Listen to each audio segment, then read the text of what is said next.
亲爱的朋友们，欢迎来到微光夜读。陈总，你被开除了。李莎猛地推开办公室门，声音尖锐得像刀子。她手里紧握着解聘通知书，眼中闪烁着某种兴奋的光芒。马上收拾东西滚蛋！王总说了，像你这种老古董，早就该被淘汰了。陈峰缓缓转过椅子，脸上露出一个诡异的笑容。李莎，你笑什么笑？都这时候了还装？李莎恶狠狠地瞪着他。陈峰接过文件，看都没看就签了字，然后抬起头，眼中闪过一丝让人心寒的光芒。麻烦你告诉王浩一声。他停顿了一下，声音变得冰冷。你和他明天都不用来了。话音刚落，陈峰拿起手机拨通了一个号码，说了几个字就挂断。李莎脸色瞬间煞白。陈峰在这家华信集团待了整整15年，这家公司表面上从事进出口贸易，实际业务却涉及多个领域。从一个刚毕业的小职员开始，陈峰一步步爬到了综合管理部主管的位置。同事们都说他是个老实人，他是肯干，从不争名夺利，也从不参与办公室政治。公司搬了3次办公楼，换了2任老板，经历过金融危机，也度过辉煌时期。但陈峰的办公室位置从来没变过，3楼靠东的那间，采光最好的角落，面积也比其他部门主管的办公室大一些。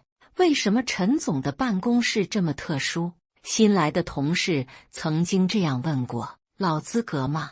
老员工总是这样回答，但说话时的语气有些模糊，好像有什么不能明说的原因。王浩是3个月前空降来的新经理，32岁，海外名校 MBA， 履历光鲜的让人嫉妒。他的简历上写着曾在欧洲多家知名跨国企业担任高管，精通5种语言，拥有丰富的国际化管理经验。回国后直接被总部聘为亚太区运营总监，年薪据说高达200万。王浩长得很帅，西装永远烫得笔挺，说话时带着淡淡的英伦腔。女同事们私下里都称他为王子，认为他就是那种典型的成功男士。一来就提出要对公司进行现代化改革，这家公司需要新鲜血液。王浩在第1次全员大会上这样说道。 PPT 做得精美绝伦，演讲技巧也很专业。他的目光有意无意地扫向坐在角落的陈峰。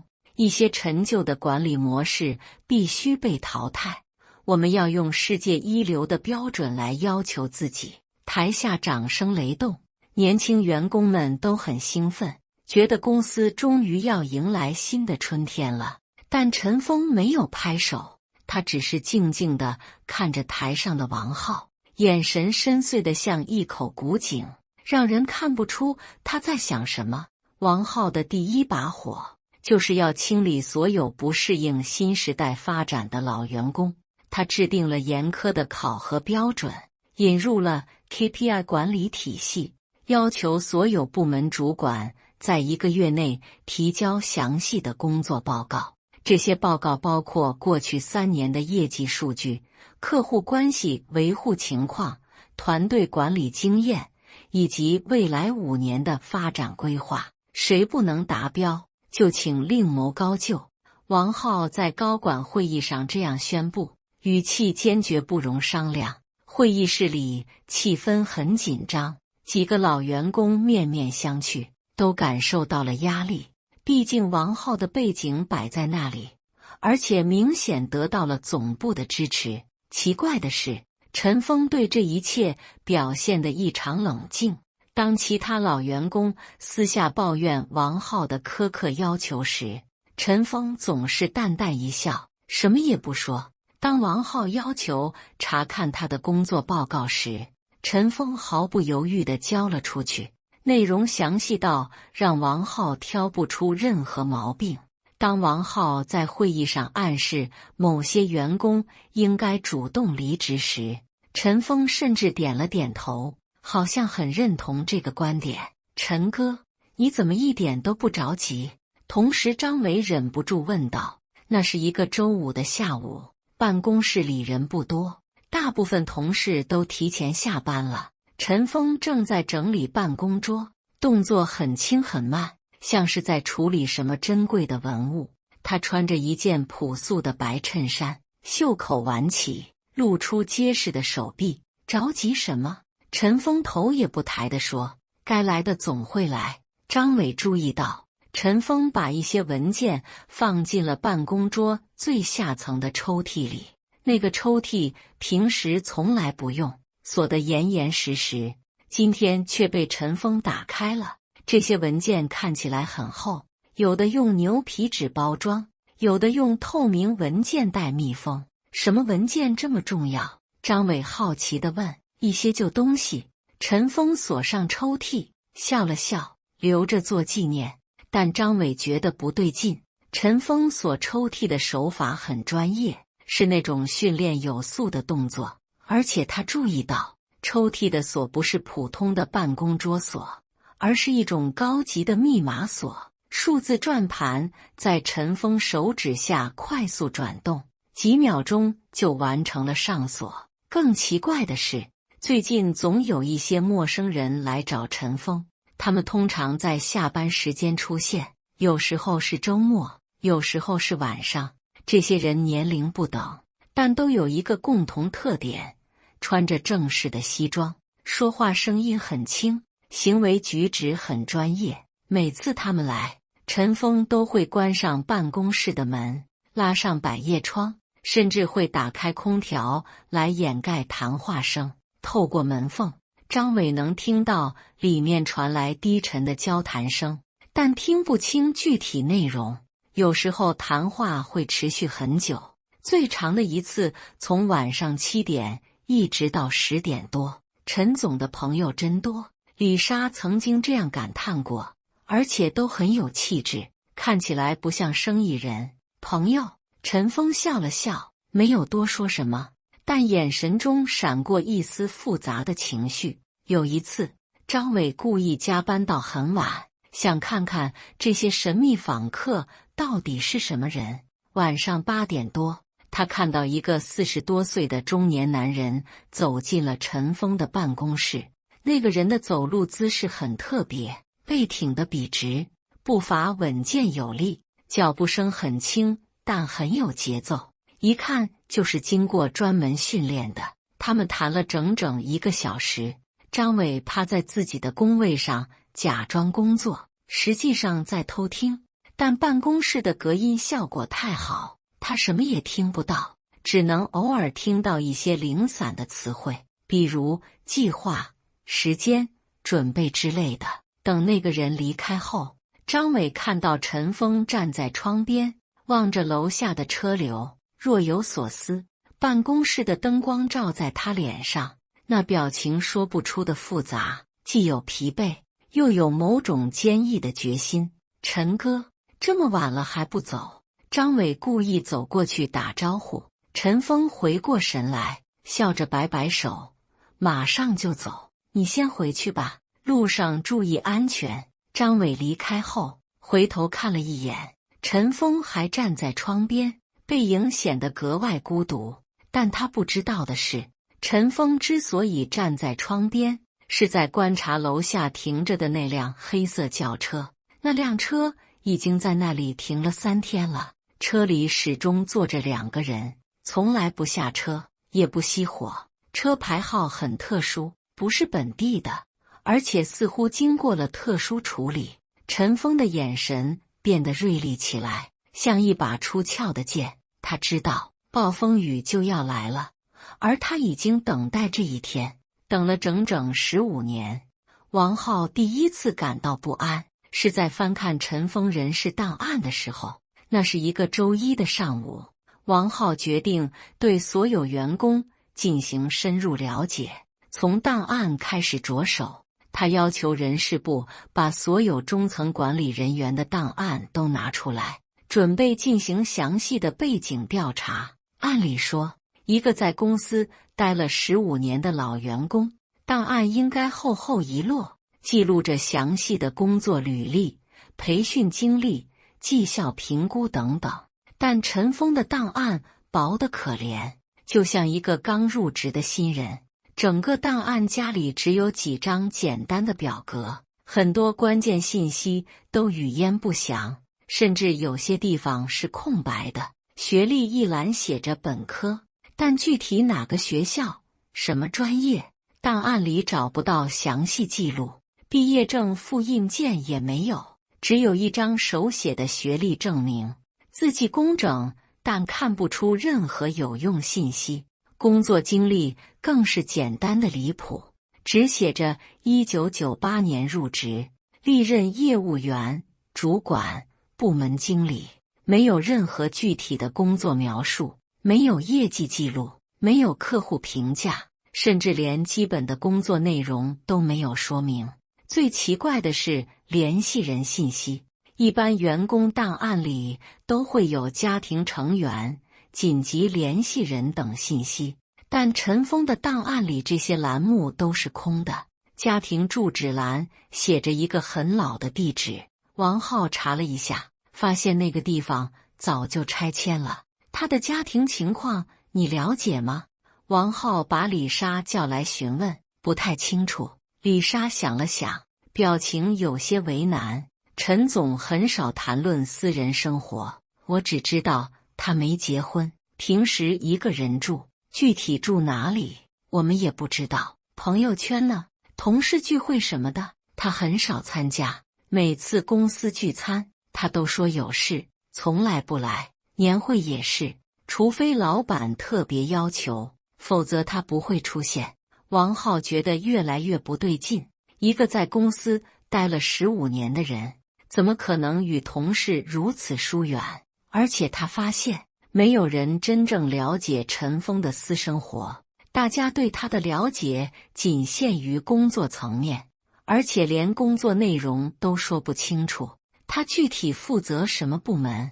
王浩继续追问。综合管理部。李莎回答。都管什么？具体的职责范围是什么？这个综合管理吗？什么都管一点，对外联络、内部协调，还有一些说不清楚的事情。王浩皱起眉头，什么叫说不清楚的事情？能给我举个具体例子吗？李莎显得有些紧张，就是老板有时候会让他处理一些特殊任务，但具体是什么，我们也不知道。反正老板对陈总很信任，很多重要的事情都会单独找他商量，从来不通过正常的管理流程。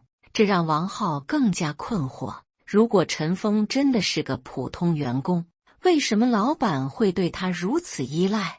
而且他注意到，老板和陈峰说话时的态度很微妙，既尊敬又带着某种说不出的小心翼翼，就像下级对上级的态度。但这怎么可能？按照公司的组织架构，陈峰只是一个部门主管，级别并不高。最让王浩费解的是陈峰办公室里的那些设备，其他员工的办公室都是开放式的，文件资料随便摆放，电脑也是普通的办公电脑。但陈峰的办公室里有3个带锁的文件柜，全部是进口的保险柜级别，防火、防撬、防磁。更奇怪的是，陈峰的电脑配置很高，远超普通办公需求，而且安装了很多特殊的软件。王浩曾经借故进去查看，发现那台电脑的开机画面不是普通的 Windows 界面，而是一个他从未见过的系统。这些柜子里放的什么？王浩问过陈峰。一些老资料。陈峰的回答很简单，但眼神中闪过一丝警觉。什么老资料需要用保险柜存放，而且还是3个？习惯了，以前做过保密工作，养成了谨慎的习惯。陈峰笑得很淡然，但王浩注意到，他说以前的时候语气有些特别。保密工作，王浩敏锐地抓住了这个词。陈峰以前做过保密工作，什么样的保密工作需要如此高级别的防护？而且他说的是以前，那现在呢？王浩决定暗中调查陈峰的背景。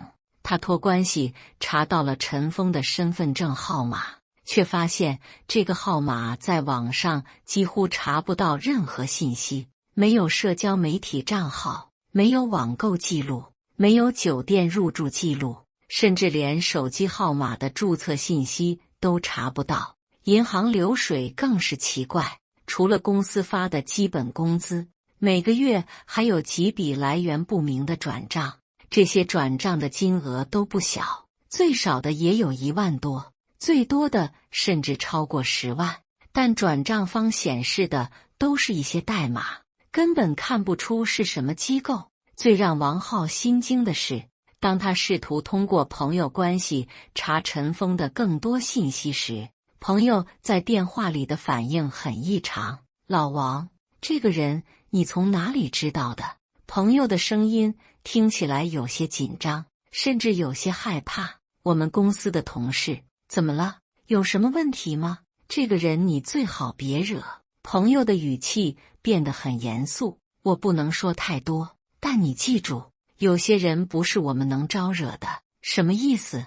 他到底是干什么的？我也说不清楚，反正你别深究就对了。如果可能的话，离他远一点。朋友匆匆挂了电话，留下王浩一头雾水。什么叫有些人不是我们能招惹的？陈峰到底有什么来头？为什么连自己在政府部门工作的朋友都这么害怕？王浩越想越心慌，他感觉自己像是踢到了一块铁板，而且这块铁板可能比他想象的要硬得多，甚至可能是钢板。但是到如今，箭在弦上不得不发，既然已经和陈峰产生了冲突，那就只能硬着头皮走下去。反正他是公司的运营总监，有总部的支持，开除一个员工还是有这个权利的。只是王浩不知道，他的每一个行动，每一次调查，都被一双眼睛静静地看在眼里，而那双眼睛的主人正在等待一个合适的时机，等待猎物彻底暴露自己，决定开除陈峰，是王浩深思熟虑的结果。经过1个多月的观察和调查，王浩确信陈峰不是什么普通员工，他的身份很可能涉及某些不能公开的秘密。这样的人继续留在公司，对王浩来说是一个巨大的威胁。特别是最近，陈峰的行为越来越诡异，让王浩感到如坐针毡。首先是那些神秘电话变得更加频繁。以前陈峰一周可能接1、2个神秘电话，但最近几乎每天都有，而且接电话的时间也有规律，通常是在上午10点、下午3点和晚上8点。每次电话响起，陈峰都会立即放下手头的工作，快步走到办公室最里面的角落。王浩注意到陈峰接这些电话时的表情很专注，有时候会做笔记，有时候会看着墙上的地图。墙上那张地图很特别，不是普通的中国地图，而是一张标注了很多符号的世界地图。有些地方用红笔圈起来，有些地方用蓝笔标注。那张地图是做什么用的？王浩曾经好奇地问过。工作需要。陈峰的回答很简单，但王浩注意到，地图上标注的很多地方都不是贸易相关的城市。更让王浩不安的是，陈峰开始有计划地清理办公室。这个过程很缓慢，但很有条理。他把那3个保险柜里的东西一点点搬走，每次都是在下班后，趁办公室里没人的时候。王浩曾经躲在楼梯间偷看，发现陈峰搬东西的动作非常专业，他用的是特制的密封箱，每个箱子上都贴着编号标签，装箱的顺序也很有规律。更奇怪的是，陈峰搬这些东西时从来不用保洁员或者搬运工，全都是自己动手。而且他似乎知道公司的监控死角在哪里，每次搬运都巧妙地避开了摄像头。他到底在搬什么？王浩越想越心慌，为什么要这么小心？这些东西有多重要？有一次，王浩趁陈峰不在，偷偷进入他的办公室查看。他发现那3个保险柜已经空了2个，第3个也只剩下一些普通的办公用品。但奇怪的是，虽然东西搬走了，但柜子里却有一种特殊的味道，像是化学药品的味道。最让王浩感到威胁的是陈峰最近的眼神和行为。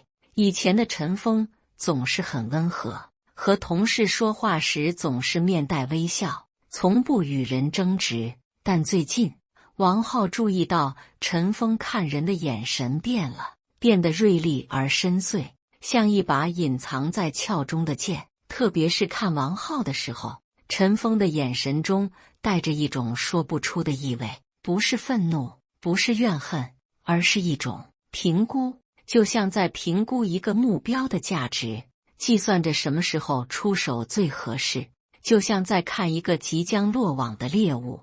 王浩这样形容那种眼神，这个比喻让他自己都感到害怕。为什么他会觉得自己是猎物？陈峰又怎么可能是猎人？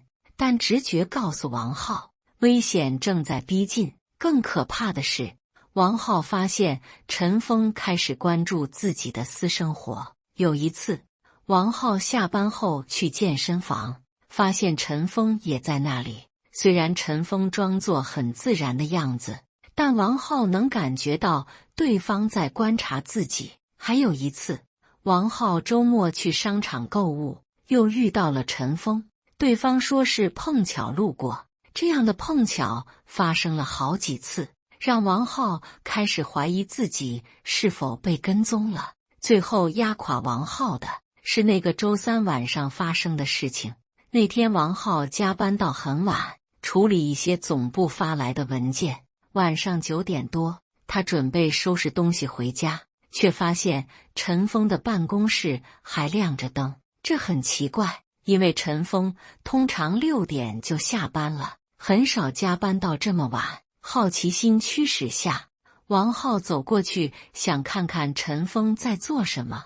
他轻手轻脚地走到门口，却发现门是锁着的，但里面传来轻微的说话声。这更奇怪了，如果陈峰在工作，为什么要锁门？而且这么晚了，他在和谁说话？王浩把耳朵贴在门上偷听，隐约听到陈峰在和人通电话。陈峰的声音很低，但在安静的走廊里，王浩还是能听清一些内容。计划进行得很顺利，陈峰说道，语气很平静，但透着一种胸有成竹的自信。目标已经上钩了。王浩瞬间感到一阵寒意从脊背升起。目标已经上钩了，这句话让他意识到自己可能从一开始就落入了某个精心设计的陷阱。陈峰不是被动的受害者，而是主动的布局者。他屏住呼吸，继续偷听。陈峰的声音依然很低，但在寂静的夜里格外清晰。是的，他已经开始调查我的背景了。陈峰停顿了一下，按照计划，明天就可以收网。这次的证据足够了，王浩和他的同伙李莎都跑不掉。王浩感到双腿发软，几乎站不稳。同伙？他和李莎有什么同伙关系？李莎只是公司的人事主管，一个普通的职场女性，她能有什么问题？转账记录我们都掌握了，还有那些虚假的项目合同。陈峰继续说道。王浩以为做得很隐蔽，其实从他入职第1天开始，我们就在监控他的一举一动。虚假的项目合同，转账记录。王浩的脑子一片混乱，他确实接手了一些项目，但那些都是正常的商务合作，怎么会是虚假的？李莎提供的内部信息很重要，她帮助王浩获取了很多机密数据。陈峰的语气变得冷硬，这种内外勾结的行为，法律后果很严重。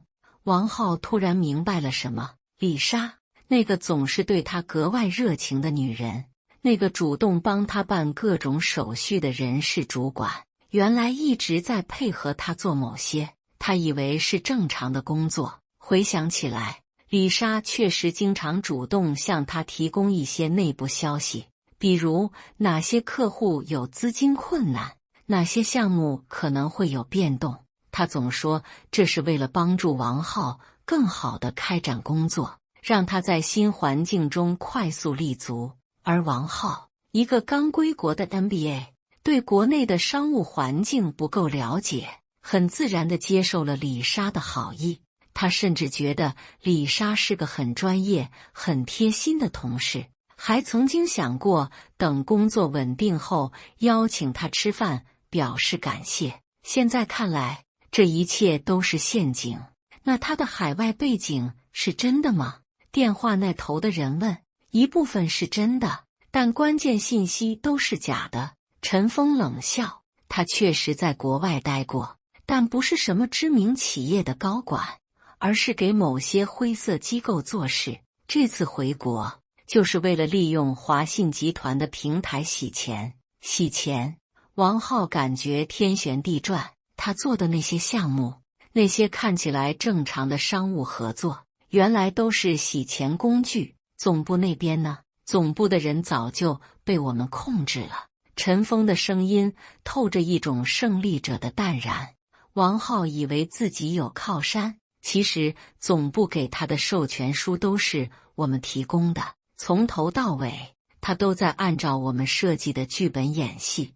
王浩瘫坐在门外的地上，感觉整个世界都崩塌了。原来从他入职那天开始，一切都是假的。总部的支持是假的，李莎的友善是假的，甚至连他自以为聪明的改革计划，都可能是被人故意引导的结果。明天上午10点，执法部门会正式进入华信集团。陈峰继续说道，王浩和李莎会被当场抓获，相关的证据材料已经全部准备好了。这个案子我们跟了整整3年。终于可以结案了。3年，王浩想起陈峰说过的话，该来的总会来。原来陈峰早就知道会有这一天，他不是在等待被开除，而是在等待收网的时机。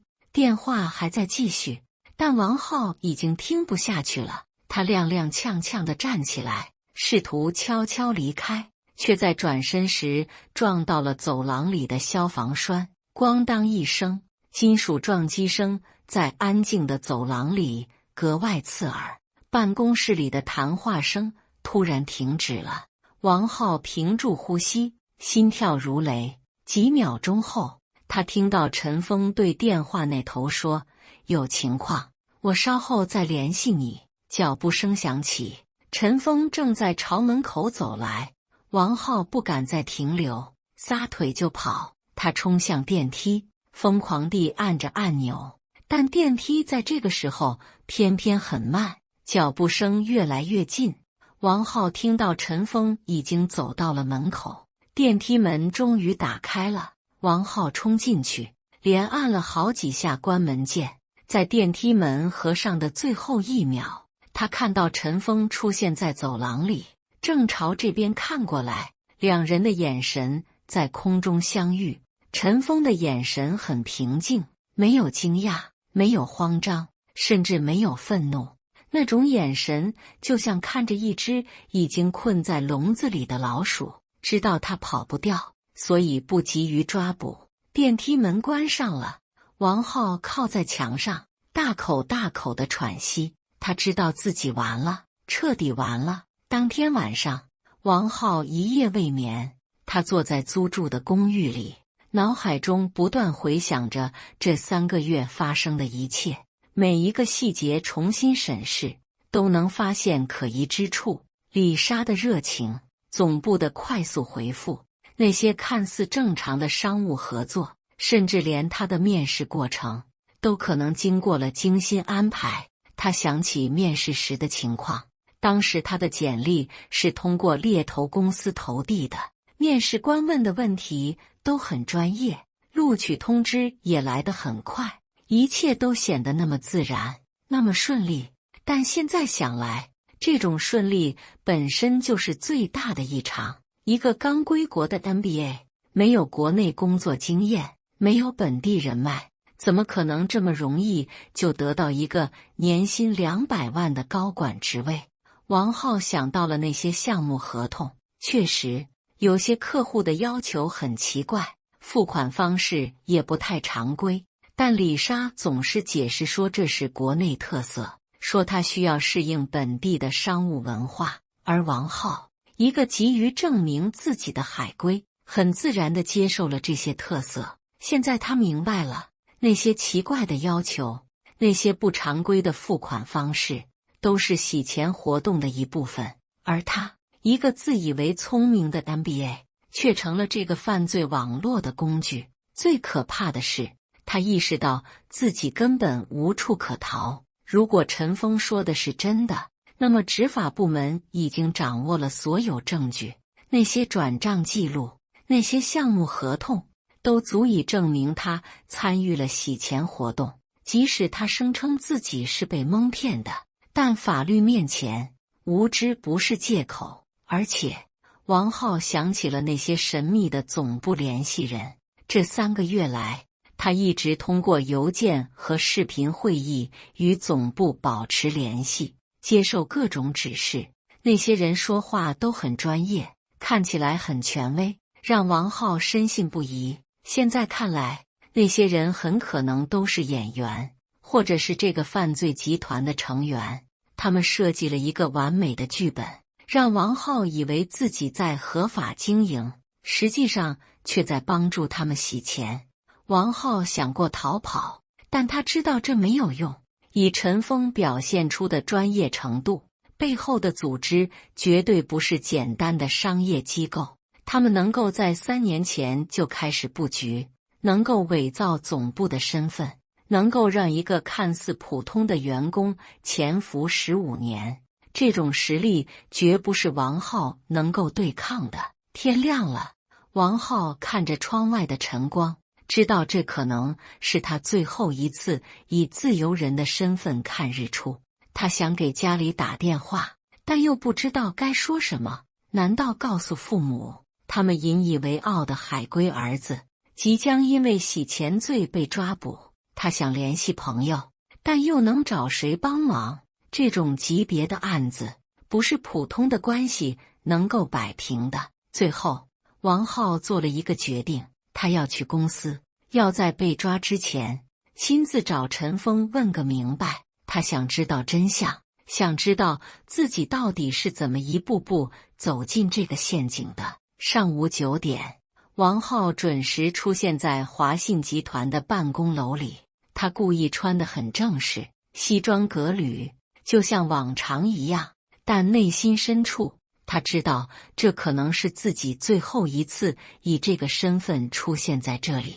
陈峰已经在办公室里了，正在整理桌上的文件，动作很从容，就像在做一件很平常的事情。看到王浩进来，陈峰抬起头，脸上露出了一个意味深长的笑容。王总，来得挺早啊。陈峰，王浩的声音有些颤抖，我想和你谈谈。谈什么？陈峰放下手中的文件，靠在椅背上，谈你昨晚偷听的那些内容。王浩愣住了，陈峰竟然直接承认了，没有任何掩饰，没有任何否认。你到底是谁？王浩问道。我是陈峰，华信集团综合管理部主管。陈峰的回答很平静，当然，也是国家安全部门的工作人员。国家安全部门，王浩感到一阵眩晕。难怪陈峰有那些特殊的设备，难怪他的档案如此简陋，难怪没有人敢深究他的背景。华信集团是什么？一个诱饵。陈峰站起来，走到窗边，专门用来钓像你这样的鱼。这家公司存在的唯一目的，就是为了引出那些想要利用中国企业洗钱的国际犯罪集团。王浩瘫坐在椅子上，原来这一切都是假的，从公司到员工，从业务到客户，全都是一个巨大的钓鱼陷阱。那我真的犯法了吗？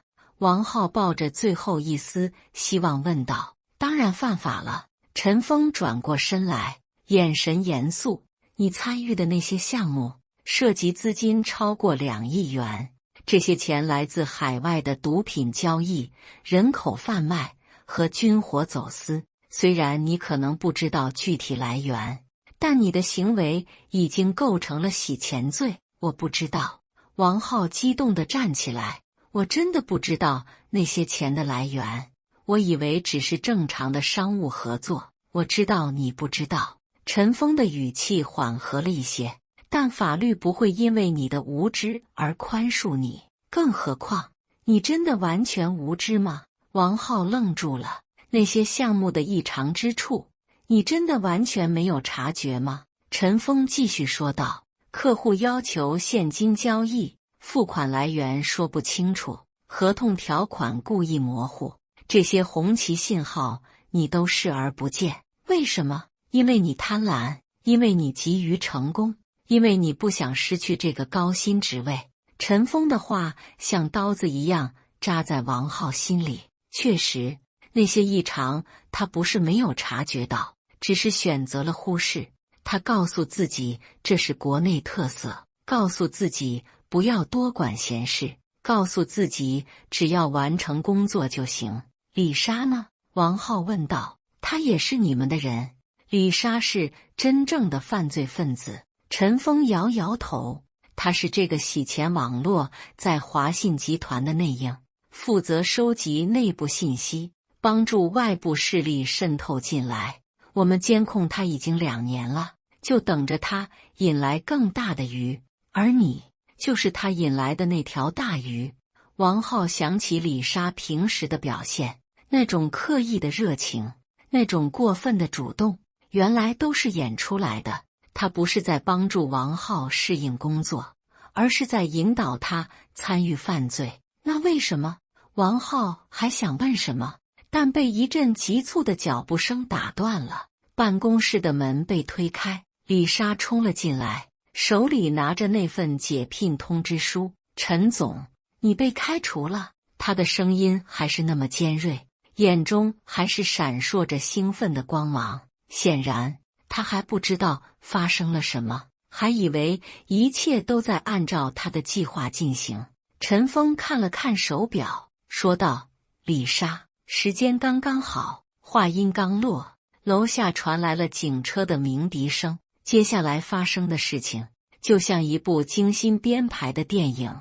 几十名身穿制服的执法人员迅速包围了华信集团大楼，封锁了所有出入口。他们动作专业，配合默契，显然是经过充分准备的。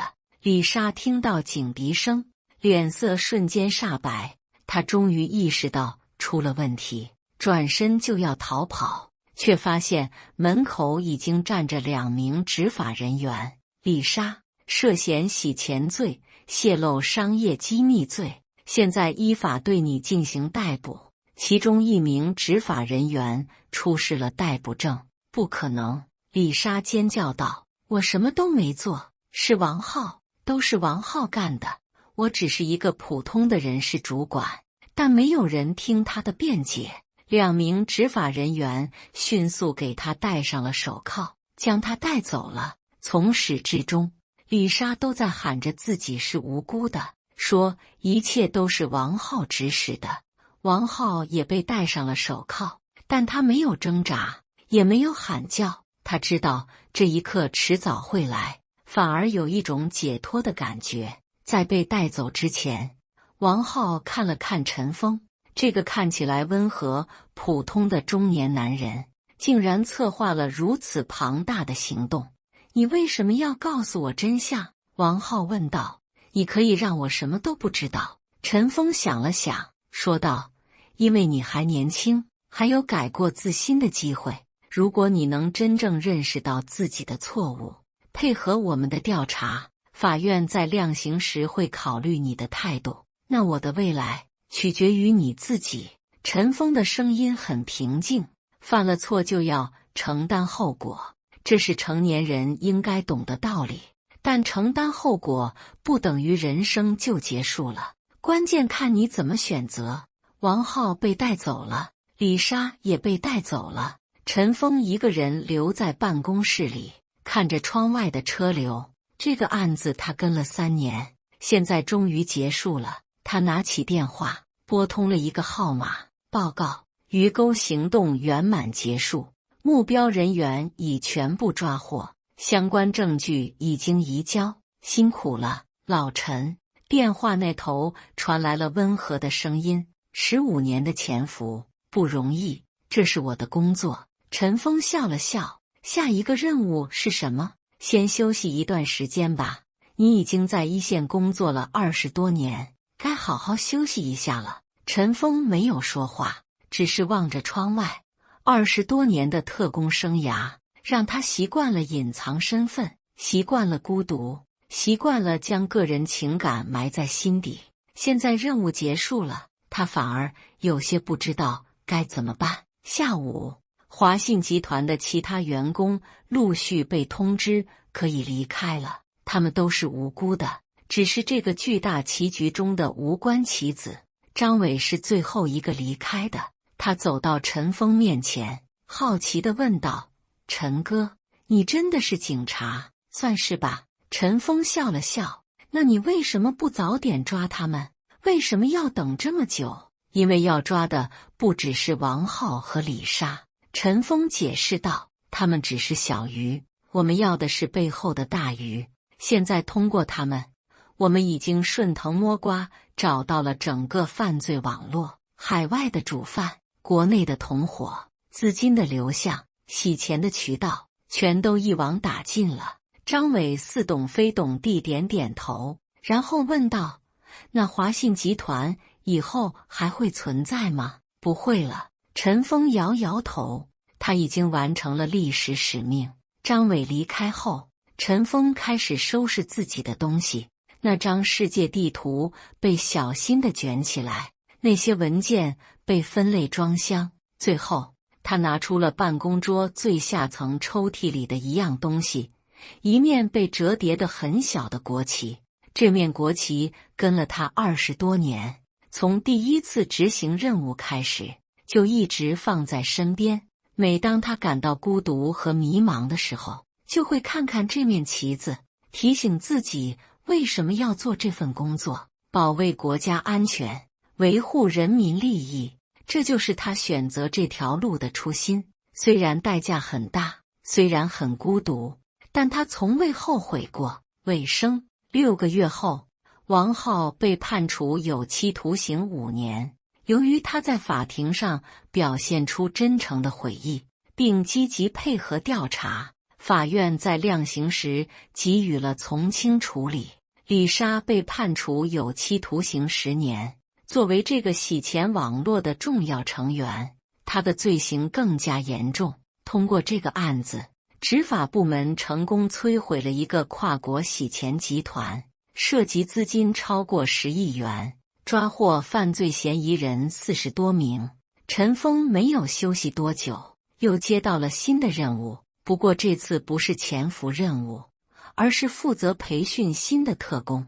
他将自己20多年的经验传授给年轻人，让他们准备好为国家安全事业贡献自己的力量。华信集团的办公楼被重新装修，变成了一家真正的贸易公司。那间曾经属于陈峰的办公室，现在是公司总经理的办公室。阳光依然很好，位置依然是最佳的，只是没有人知道，这间看似普通的办公室曾经见证过一场持续3年的较量，见证过一个特工的坚守和智慧。新的总经理是个年轻人，工作很认真，生意做得不错。有时候他会好奇地问楼下的保安，这间办公室以前是谁用的？保安总是笑着摆摆手，一个老员工，早就离职了，听说是个很不错的人，就是话不多，很神秘。陈峰确实离开了，但他的故事还在继续。在这个国家的某个角落，还有无数个像他这样的人，默默地守护着国家的安全，守护着人民的安宁。他们没有鲜花和掌声，没有荣誉和光环，甚至连真实姓名都不能公开，但他们无怨无悔，因为他们知道，有些事情必须有人去做，有些责任必须有人承担。正如陈峰经常说的那句话，该来的总会来，而那些隐藏在黑暗中的守护者，也总会在需要的时候出现，维护着这个国家的安全与尊严。感谢大家的观看，本期故事精彩吗？欢迎大家在下方评论区吐槽。如果你喜欢这类故事，记得点击订阅微光夜读，并分享给更多的人，这会对我帮助很大。再次感谢大家的观看。